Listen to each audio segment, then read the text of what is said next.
OPCW and the United Nations, approving it by a letter of the President of the Security Council in response to this letter of the Secretary General.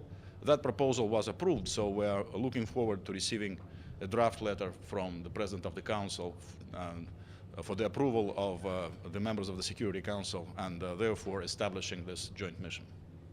What other missions have been set up this way just by a letter? It seems like Somalia, Libya, the special political missions are done by resolution. It might be a first, but we are fortunate to have a very strong foundation of Resolution 2118.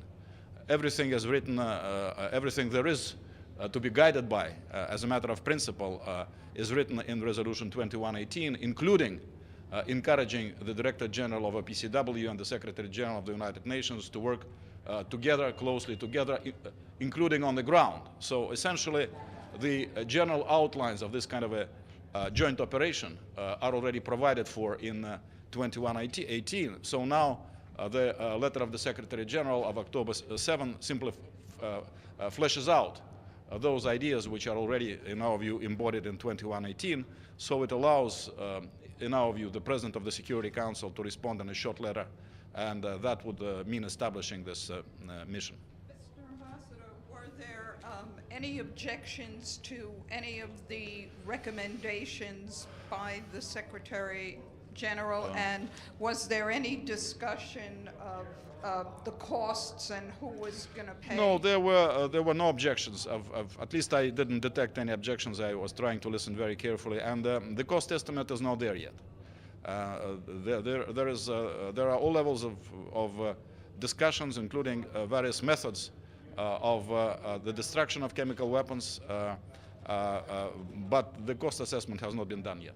Was there any discussion on how security would be provided in terms yes, of... there was a question, and Ms. Malkora explained to us how they are dealing with this novel situation when the United Nations, along with the experts of OPCW, are going to have to operate in an environment of continued armed conflict. Hopefully, of course,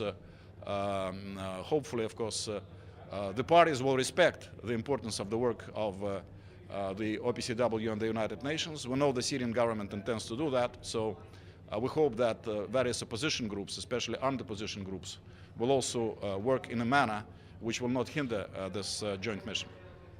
Last question, please.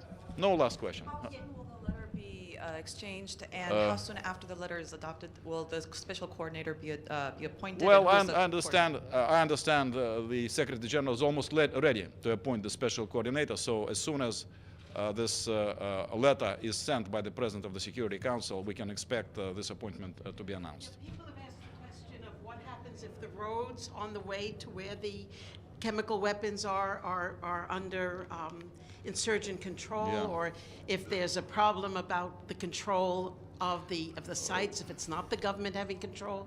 Is this being looked at? This all is being looked at, but maybe today is a little bit premature for me to talk about it. Thank you very much.